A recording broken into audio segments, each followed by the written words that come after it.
gara-gara bencana nggak mau nambah, kita mengamalkan hadisnya juga terbalik.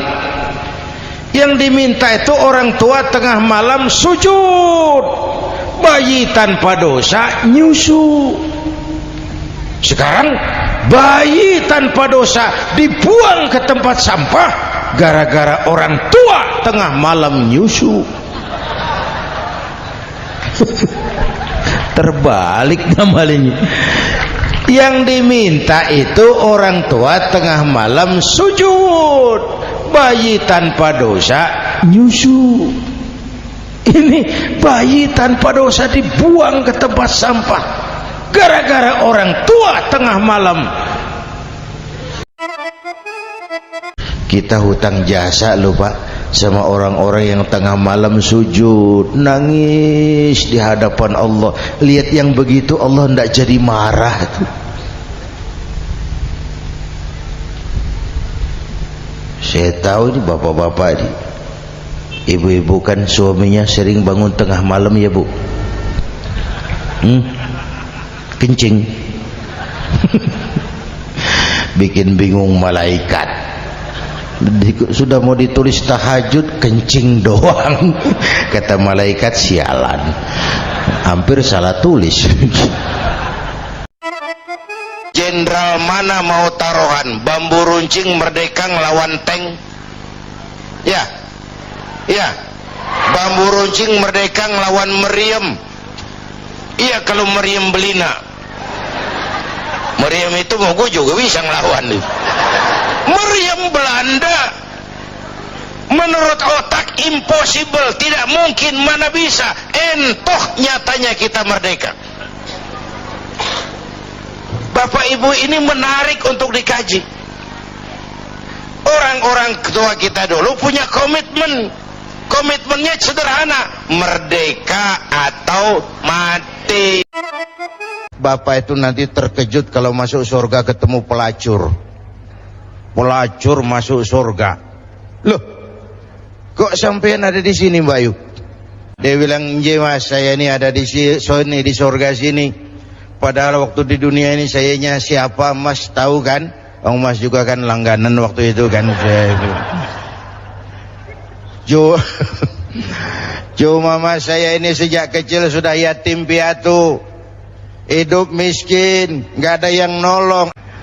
Perut nggak bisa ditunda Mas, terpaksa demi sesuap nasi saya merantau ke Jakarta. Ada yang nolong, katanya kerjanya ringan, uangnya besar. Apa? Yaitu Mas, dagang serabi itu. Dikala itu hidayah datang, saya tobat sebenar-benarnya. Saya bungkus pakaian pulang mudik, lagi bungkus pakaian nasabah datang, saya bilang mulai hari ini gue berhenti dagang. Tobat saya rupanya diterima Allah Mas, walaupun mampir dulu ke tempat lain, akhirnya saya bisa sampai juga ke surga. Jangan nengokin orang sakit, jujur. Sakit apa lu? Perut. Emang teman gua kemarin sakit begini mati. Wah, itu orang bisa jadi shock lantaran etika kita tidak akan sampai ke sana. Menjenguk orang sakit akan mengingatkan kita kepada mati. Apalagi ziarah kubur. Ada yang orang tuanya sudah meninggal? Kalau ada, ya tidak bisa tiap hari, sekurang-kurangnya seminggu sekali.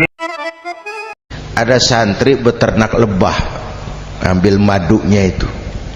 Satu hari dia mau periksa sarang lebah, naik ke pohon pakai tangga, pakai sarung biasanya santri. Dia lupa tidak pakai celana dalam. Naik pohon periksa, entah bagaimana terpegang sarang lebah itu, berhamburan lebahnya keluar. Salah satu masuk ke sarungnya, tergigitlah al-mukarramnya itu.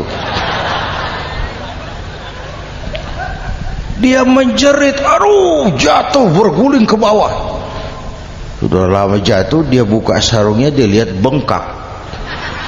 Karena bengkak kan jadi besar, senang juga dia. Dia berdoa, ya Allah, hilangkan sakitnya, biarlah bengkaknya. Burung beo mah bisa ngomong dikit banget. Assalamualaikum, assalamualaikum. Beo ngerti kagak, fasih kagak. Assalamualaikum, assalamualaikum. Beo tuh assalamualaikum, assalamualaikum. Sejuta. Beo assalamualaikum, assalamualaikum. Sejuta. Beo sejuta. Ustadz yang ngajar kita di pengajian, assalamualaikum, cakep banget, nerangin kitab selembar meniran mulut, pulang 16.000. Lah udah gitu sendalnya hilang lagi. Bang bener.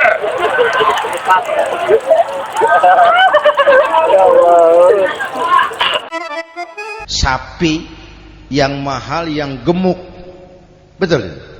Karena harga sapi pada dagingnya, makin gemuk sapi makin mahal harganya.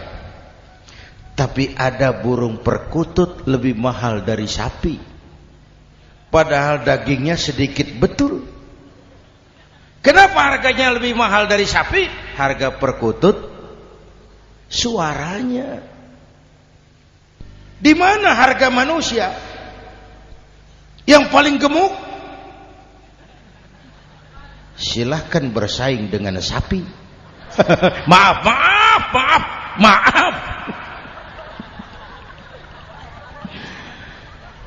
Inna akramakum indallah atqakum. Kalau manusia disuruh nyontoh malaikat, sulit dong. Gimana nyontohnya malaikat? Minum enggak, makan enggak, sama duit enggak open, sama perempuan budak. Susah kan nyontohnya? Malaikat itu makhluk yang secara instinktif diciptakan untuk, kalau manusia disuruh nyontoh manusia, itu perintah masuk akal. Rasulullah manusia utuh seperti kita. Kalau manusia diminta mencontoh manusia, itu perintah masuk akal. Satu hari kampung saya kebanjiran, air masuk ke rumah. Saya ribut, ini masih zaman ada engkong saya. Engkong, tahu engkong? Kakek. Saya teriak, "Kong, banjir kong." Kata engkong saya, "Biarin, bukan salah air, habis salah lo." Salah kita bagaimana kong? Lo tempat air lo tempatin. Yang punya datang pan kagak ngerti. Tempat gua di sini kenapa ada lo? Bu, engkong saya nggak makan bangku sekolahan, tapi wise, berpikir pada tatanan keseimbangan. Air kan bukan musuh, air pan teman. Teman kan kudu punya tempat. Nah kalau tempatnya kagak punya, apa dia nggak ngayap masuk ke rumah kita? Waktu cabai 100.000, di sini berapa sekarang? Sama ya. Waktu cabai mahal, ada pejabat bilang, rakyat suruh nanam cabai aja di halaman rumahnya. Ini kan nggak solutif dan nggak cerdas. Cabai naik, rakyat suruh nanam cabai. Nanti beras naik, rakyat suruh nanam padi. Yang saya khawatir kalau telur mahal, apa rakyat suruh bertelur gitu? Ini kan nggak cerdas dan nggak solutif. Imam harus dipilih. Makmum nggak usah. Coba baca kitab fikih yang setebal apapun, nggak ada bab pemilihan makmum. Nggak usah, makmum nggak usah dipilih. Orang buta boleh jadi makmum, orang bisu boleh jadi makmum, tukang mabuk boleh jadi makmum, tapi tidak tiap orang boleh jadi imam. Imam harus dipilih. Indonesia kita ini besar enggak? 17.000 pulau. Itu belum termasuk Pulau Gadung dan Pulau Gebang. Tambah 2 kalau itu masuk. Masya Allah. Untayan Zamrud Katulistiwa, hijau ranau subur makmur, gemah ripah loh jenawi toto tentrem kertora harjo. Perempuan tiang negara. Kalau baik perempuan, baik negara. Kalau rusak perempuan, hancur negara. Itu sebabnya waktu ditanya, ya Rasul, siapa yang paling harus saya taati di dunia? Ibumu. Setelah itu siapa lagi?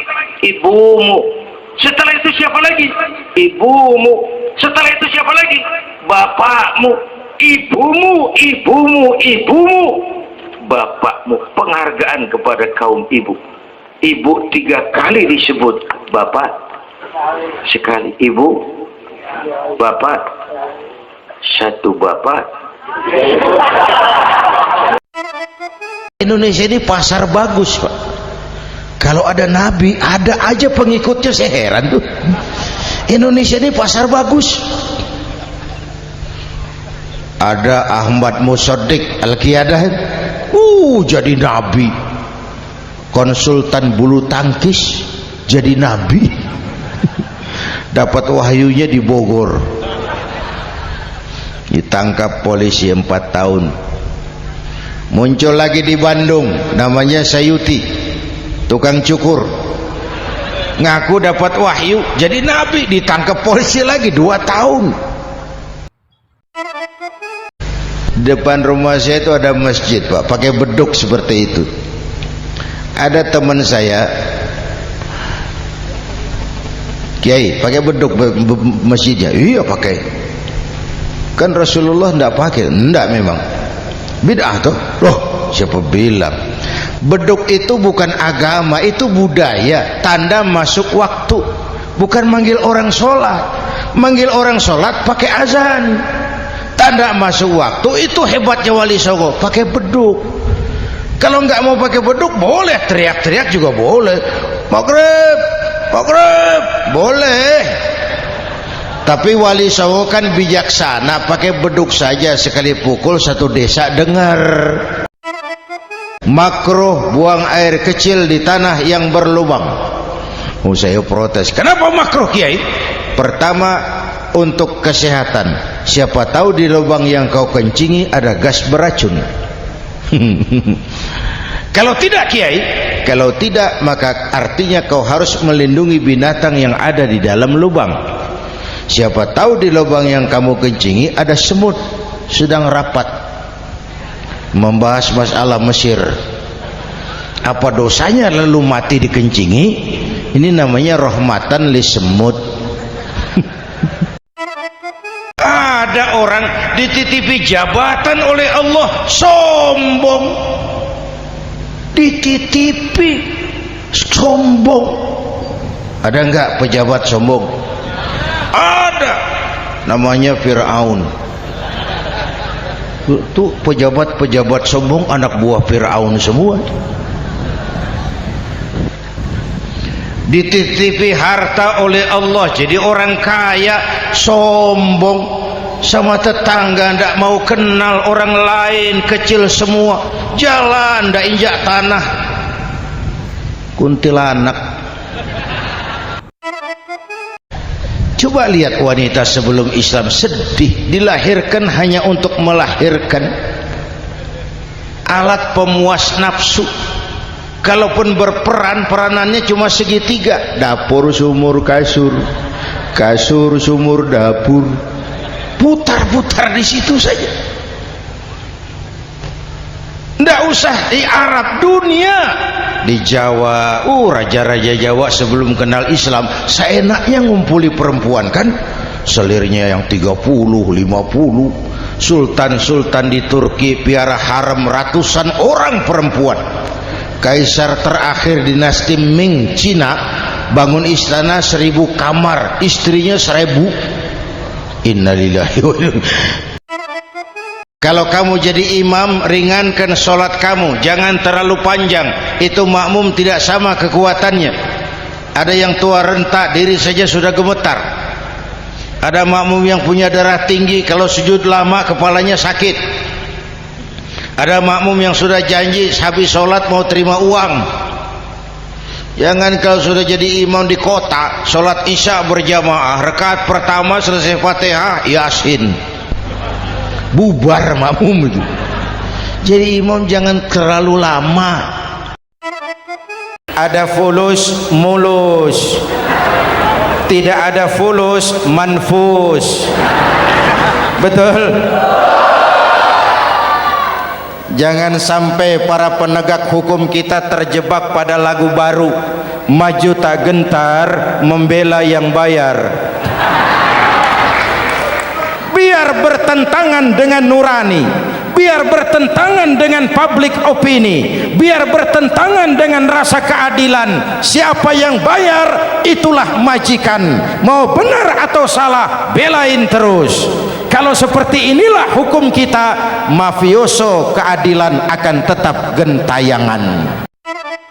Itu sama dengan anak muda naik sepeda motor ngebut, lampu merah jalan terus, di stop sama polisi. Break. Iya pak. Minggir. Siap. SIM ada pak.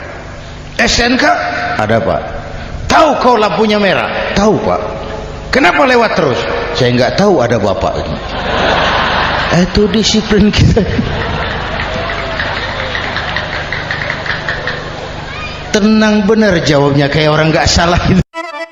Dulu di Senayan, di depan kantor DPR tuh banyak tukang kaca jualan di situ. Saya bilang ini tukang kaca pintar dagangnya di situ. Pas, maksudnya supaya yang mau berkantor di situ ngaca dulu. Ya, wakil lurah pasti tidak lebih tinggi dari lurahnya. Wakil camat tidak lebih tinggi dari camatnya. Wong ini kenapa wakil rakyat kok selalu lebih tinggi dari rakyatnya? Kalau orang Betawi kata nih, orang mau bang kalau udah biasa susah, ketemu susah, nggak kaget udah. Ya, emang udah lalap. Saya santri nih, biasa makan kangkung, datang ke rumah temen dikasih kangkung, makanan gue ini dikasih daging ayam lah nambah, emang apa? Orang tuh kalau biasa susah ketemu susah mestinya nggak kaget. Saya santri biasa tidur di masjid, disuruh nginep di hotel lah pulas. Tapi yang biasa tidur di hotel suruh nginep di masjid, encok. Dulu korupsi katanya di bawah meja, sopan malu-malu. Kemudian maju korupsi di atas meja, terang-terangan. Sekarang meja-mejanya dikorupsi. Bukan lagi atas meja bawah meja, meja-mejanya disikat sekalian. Dan celakanya di mana-mana tuh tukang sunat merajalela. Tukang sunat turun ke bawah sunatin, turun lagi sunatin, turun lagi sunatin, nyampe ke rakyat ujungnya doang dikit banget. Kebanyakan tukang sunat. Yang judi elo, yang zina elo, yang mabok elo, tapi judi, zina, mabok maksiat, mas. Kalau ini negeri banyak maksiatnya, Allah marah. Kalau Allah marah, turun gempa. Kalau turun gempa, yang mampus bukan elu doang, moyong. Untuk membangun negara ini kan uangnya kan uang rakyat kan? Iya kan? Iya kan? Kan yang bayar pajak kan kita kan? Yang bayar PBB kan kita kan? Uangnya dikumpulin oleh pemerintah untuk bangun negeri ini. Digeragotin sama tikus-tikus. Tikusnya sekarang pada pakai dasi. Ngantornya di mana-mana. Ini jihad yang sangat besar menurut saya. Mau jadi pohon tinggi harus berani ketiup angin. Iya. Iya. Takut angin, jangan jadi pohon tinggi. Jadi rumput. Enggak ditiup angin, cuman diinjak kebo. Enggak ada perbuatan tanpa resiko. Makin tinggi nilai kepemimpinan, makin tinggi resikonya. Karena itu pemimpin bukan hanya punya konsep, tapi harus berani resiko. Konsep bagus tapi nggak punya resiko, nggak berani ngadepin resiko, ya jalan di tempat, Pak. Belum pernah kita dengar konglomerat kita korban sapi 300, belum. Atau juga kurus.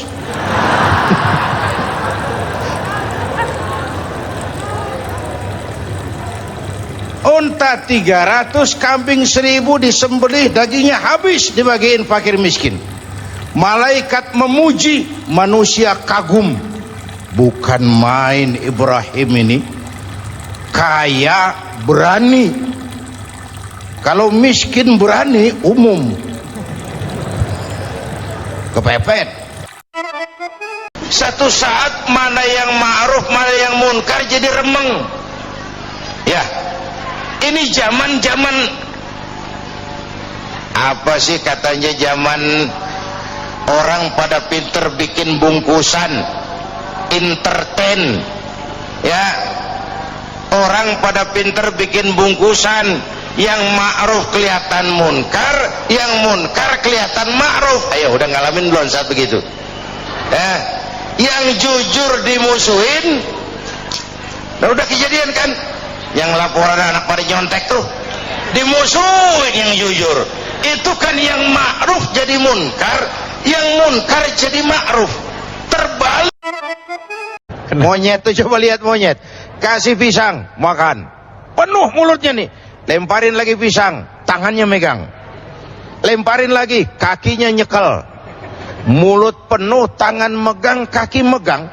Teman sebelahnya dikasih, masih dirampas juga tuh. Monyet. Tamak bin rakus alias serakah.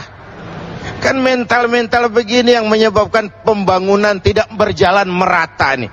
Yang kaya makin kaya, yang miskin makin nyungsep.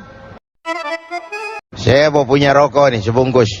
Begitu teman saya datang, rokok saya bukan keluar, makin masuk. Blep. Sahabat teman saya bilang, bagi gua rokok lu dong sebatang. Punya, masih minta. Nah, itu latihan miskin namanya. Itu nanti ada harapan jadi juara miskin. Ini kan latihan memberi. Zakat menyelamatkan orang kaya dari penyakit pelit.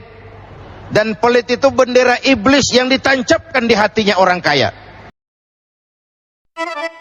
Kalau manusia punya 2 ladang yang isinya emas, puaskah manusia? Nehi. Kata Sahrukan, nehi. Nggak bakal. Mereka pasti bakal cari ladang emas ketiga. Jangankan emas 1 kilo 2 kilo, ladang emas 2 punya ladang emas. Puas manusia? Tidak. Mereka akan cari ladang emas yang ketiga. Wala yamla'u jawfu ibnu Adam illa turab. Tidak akan penuh mulut manusia kalau belum ditutup dengan tanah di liang lahat. Pemimpin yang baik bukan cuma terima laporan di belakang meja. Laporan itu yang mana juga bagus. Sama juga kampanye. Kampanye yang mana juga merdu. Kalau aja yang dihitung. Pernah ada calon bupati kampanye janji, kalau saya berhasil kita akan banyak bangun jembatan di daerah kita. Rakyat tanya, Pak, nggak ada sungai di kampung kita, Pak. Dia bilang, sungainya kita bangun sekalian. Udah kadung janji, mana pula orang mau bangun sungai ini. Makanya jangan merasa pinter, tapi harus pinter merasa. Hei. Jangan merasa pinter, tapi harus pinter merasa. Kalau merasa pinter jadi sombong, tapi kalau pinter merasa jadi bijak. Nek saya digituin orang enak nggak? Nggak enak. Orang lain kan gitu juga. Bu. Mulutnya cerita tentang jihad terhadap korupsi, tapi di belakang melindungi koruptor. Itu kan ada dusta di antara kita.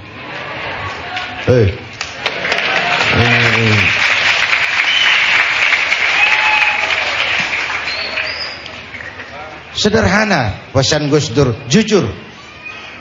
Dan kejujuran itu dimulai dari diri sendiri. Rasul mengajarkan, ana awwal wajibin ala ma amartukum bih. Apapun yang aku perintahkan kepadamu, aku pelaksana pertamanya.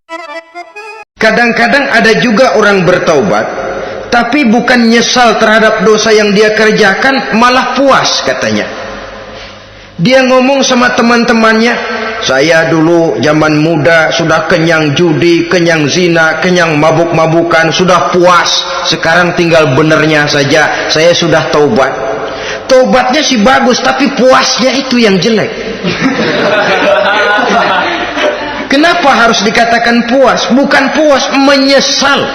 Menyesal saya dulu. Kenapa hanyut terjebak dosa? Kenapa tenggelam di meja judi? Kenapa tenggelam di minum-minuman keras? Kenapa hanyut kepada perbuatan munkar dan maksiat? Saya menyesal sekali. Takut mati Pak, jangan hidup. Takut hidup Pak, mati saja. Muslim itu berani hidup, tidak boleh takut mati. Ya tapi saya masih muda Pak. Bukan soal tua muda, muhasabah itu. Soal jatah, maut itu aneh. Kadang-kadang kakeknya seger buger, cucunya mati. Ada yang model begitu? Banyak. Jangan bilang saya masih muda. Muda, cantik, terkenal, mati. Biasanya kalau kita ini kan, kalau lagi kepepet, sulit, sakit, sama Allah dekat bener. Kalau rezeki lagi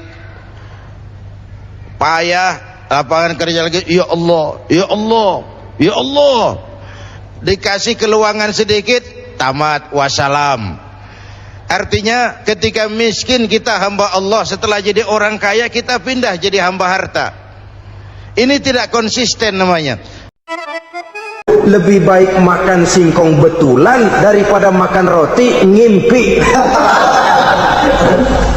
Artinya uang yang 1.000-2.000 rupiah itu lebih baik dibelikan beras, dimasak, makan bersama anak dan istri, terasa nikmat dan halalnya, ketimbang beli kertas lalu ngelamun, menghayal, menghitung yang bukan-bukan. Itu kertas dibolak madep ulon, dibolak madep mudik, diputar sana, diputar sini, akhirnya palanya ikut muter. Kira-kira apa yang cocok? Masih belum puas, kertas dilihat orang gila ditanyain. Sudah tahu waras, orang gila yang ditanya. Masih belum puas, nanya orang gila, tidur di kuburan. Apa gunanya punya radio bagus kalau telinga tuli? Apa gunanya punya sepatu mahal kalau tidak punya kaki? Apa guna punya televisi berwarna, gambarnya terang kalau mata pun buta? Demikian juga iman. Apa arti iman itu kalau kita belum bisa merasakan nikmatnya, indahnya, manisnya iman? Orang yang merasakan manisnya iman, manis rasanya ketika dia sujud. Dia bilang begini, nanti tahun 2010 manusia udah nggak tapi perlu sama guru, sebab tahun itu sudah ditemukan mechanical educator, mesin yang bisa ngajar. Pada tahun itu ustadz bakal pada bangkrut. Tahun 2020 manusia mendekati kecepatan cahaya 18 juta kilometer per menit. Tahun 2030 manusia melakukan antar penerbangan antar planet, interstellar flight. Tahun 2040 manusia bisa terbang dari Mars ke Jupiter dan seterusnya. Puncak kemajuan ilmu tahun 2100, manusia nggak perlu mati. Ditemukan human immortality, kekekalan manusia. Para dokter sudah sedemikian jeniusnya sehingga ditemukan sejenis pil anti malaikal maut. Gila. Sampai sini kelihatan, kalla innal insana la yatgha ar-ra'ahus.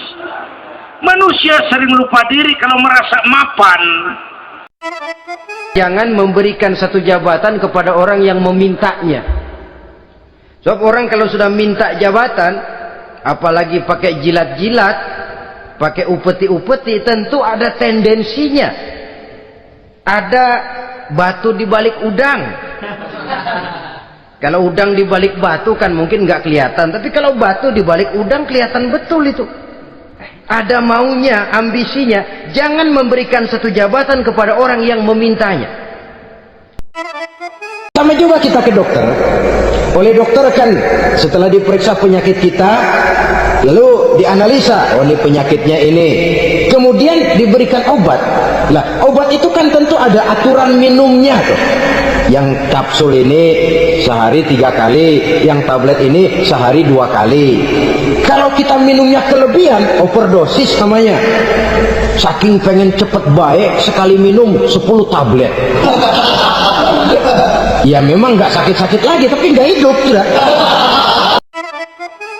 Saya beli radio pakai uang saya setel di rumah saya sekeras-kerasnya. Lalu saya ngomong, radio saya yang beli, saya pakai uang saya setel di rumah saya sekeras-kerasnya, gak ada urusan sama orang lain.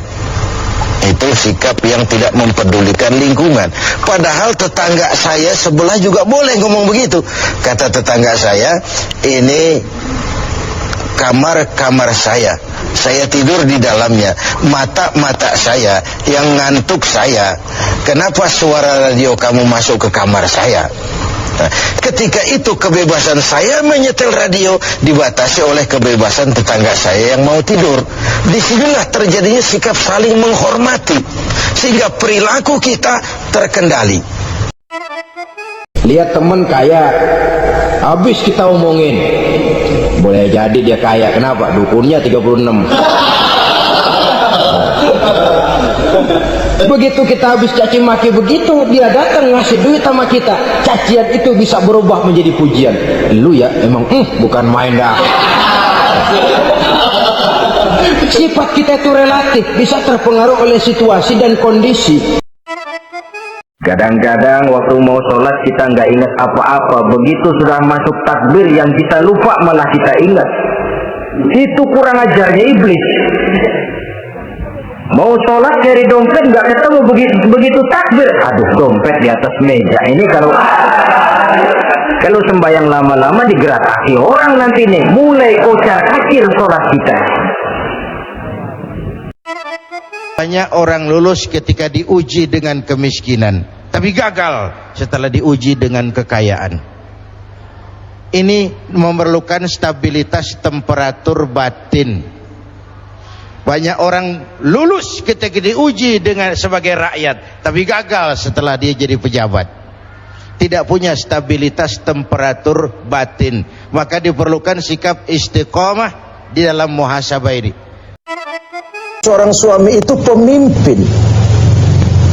Nah, istri itu swarga manut neraka katut. Pemimpinlah yang di akhirat nanti akan dimintakan tanggung jawab tentang rumah tangganya, bukan istri tapi suami. Istri dituntut wajib taat. Seorang istri yang durhaka kepada suaminya, bagaimanapun keadaan suaminya, kecuali kalau untuk mendurhakai Allah, itu saja yang tidak wajib taat. Tapi di luar itu kewajiban taat itu berjalan. Jangan lalu menjadikan orang yang menolong kita sebagai satu andalan, sebab biasanya sekali ditolong langganan.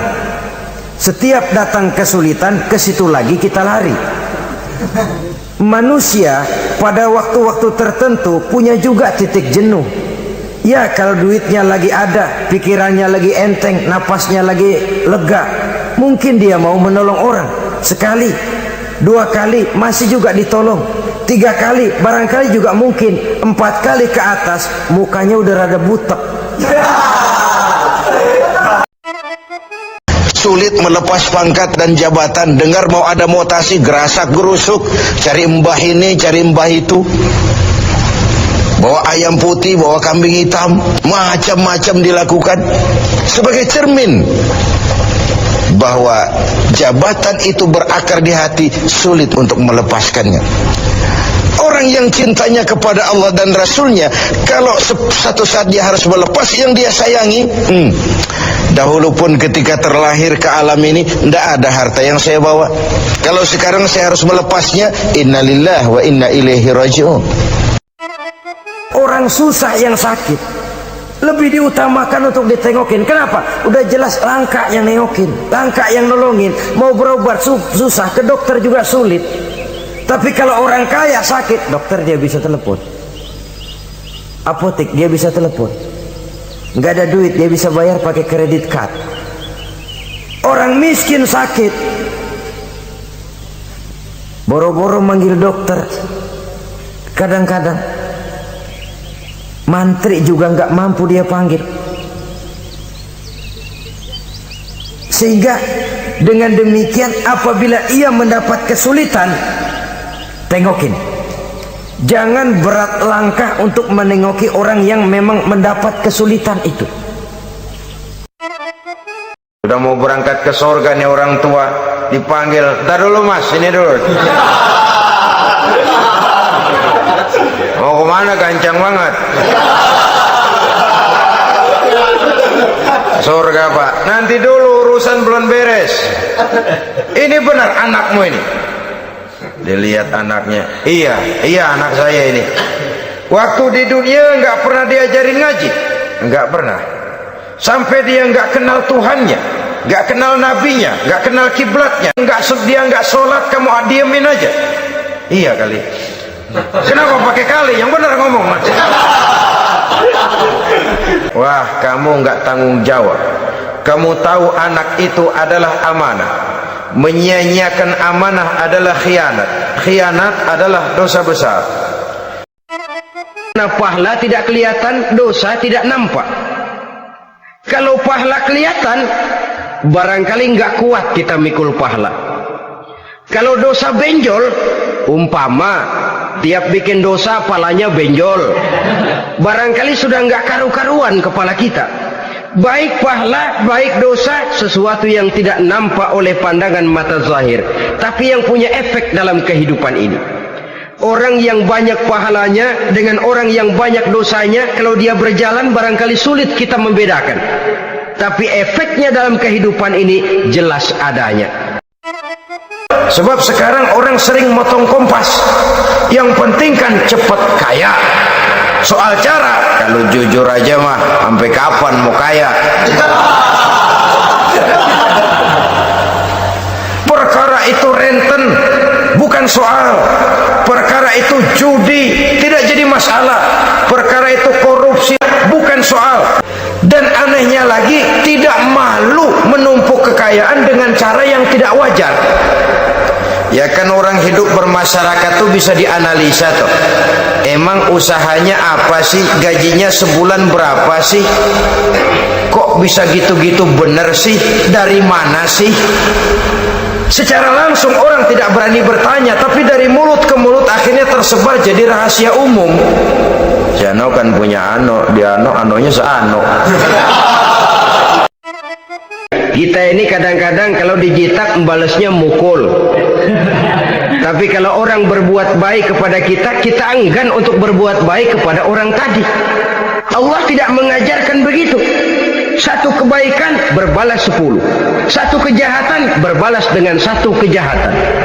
Maha Rahman dan Rahim Allah. Bahkan dalam Islam, niat berbuat baik saja mendapat pahala. Sedangkan niat berbuat jahat belum ditulis merupakan satu dosa sampai kejahatan itu dikerjakan oleh orang yang niat tadi. Kalau harta saya banyak, semua orang mau nemenin saya. Tapi kalau saya jatuh miskin, kagak ada yang nongol. Kalau kita lagi basah nih, rezeki lagi lancar, yang tumben ketemu ngaku encing sama kita. Iya, lagu encing lu ini. Ketemu baru itu encing katanya.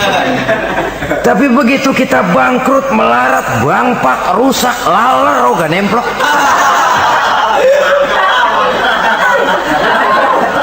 Laler sekarang tahu juga orang susah rupanya. Begitulah kehidupan sesungguhnya, tapi tidak begitu yang diajarkan oleh agama.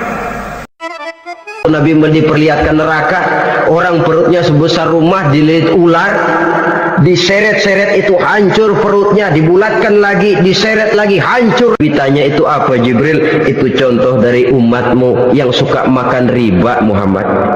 makan renten.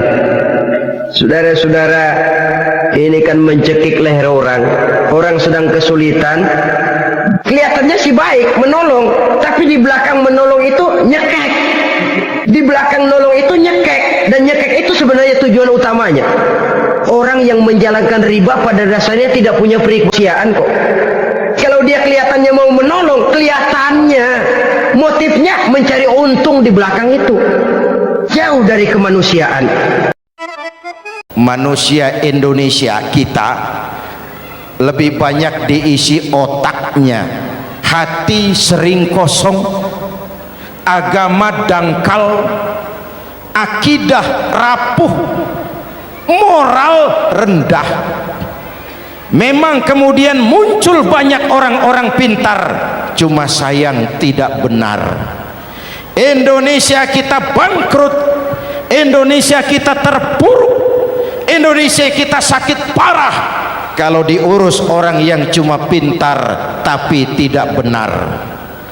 Kita perlu orang-orang pintar, tapi kita lebih perlu orang benar. Rakyat merasa selama ini keadilan tuh mahal.